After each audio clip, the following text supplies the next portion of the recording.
তো hello guys, good morning. আজকে অনেক দিন পরে আমি আবার ব্লগে ফিরে এলাম। তো সকালে ঘুম থেকে উঠে গেছি, দেখতেই পাচ্ছ আমার চাটা খাওয়া হয়ে গেছে। আর আজকে দেখো কি আবহাওয়া, বৃষ্টি হচ্ছে, ঠান্ডা পড়ে গেল, ঠান্ডা লাগছে। অবস্থা দেখো, আমি সকালবেলা উঠেই চাদর গায়ে দিয়েছি। আর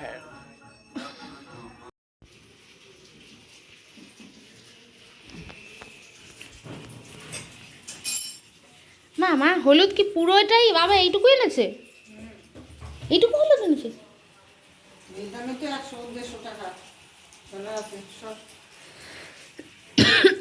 তো গাইজ দেখো, এখানে ফুলকপি আর রুটি ছিল। আমার মা এই মাত্র পালং শাক রান্না করেছে, সেটাও দিল। তো গাইজ এইখানে আমরা ক্লাস করতে গেছিলাম। ক্লাসে কয়েকটা মেয়ে বসেছিল, সেই মেয়েগুলো টিচারদের নামে উল্টোপাল্টা কথা বলছিল, আর আমাদেরকে তো উল্টোপাল্টা কথা বলেছি।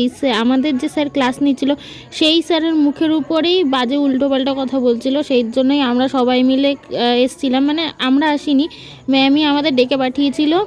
তারপরে আমরা সবাই মিলেই এখানে নালিশ করছি। তারপরে আমার এই যে বন্ধুটা আছে, সে দেখাচ্ছিল আমাদের মাঠে গাছে নাকি সাপ দেখা যাচ্ছে, তাই সেই ম্যামদেরকে দেখাচ্ছিলাম যে কি কি সাপ আছে ওখানে, মানে আমরা দেখতে পেয়েছি, সেটাই ভিডিও তুলে এনেছিলাম।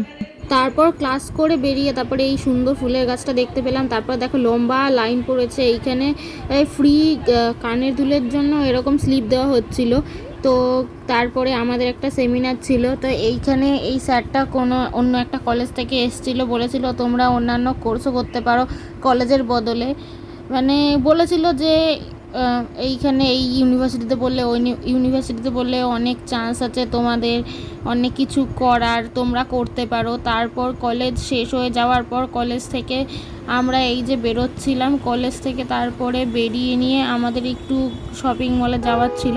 তো শপিং মলে যাওয়ার পথে আমি দেখলাম যে এখানে কি জোরে একটা হর্ন বাজছে। তারপরে এই শুনে আমি বন্ধুকে বললাম যে কিসের হর্ন বাজছে রে? তারপরে ও বলতে পারলো না, ও নাকি জানে না।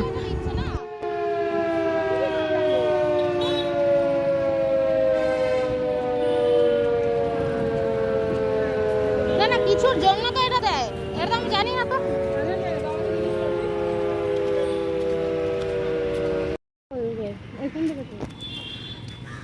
আমাকে দেখানো যায়।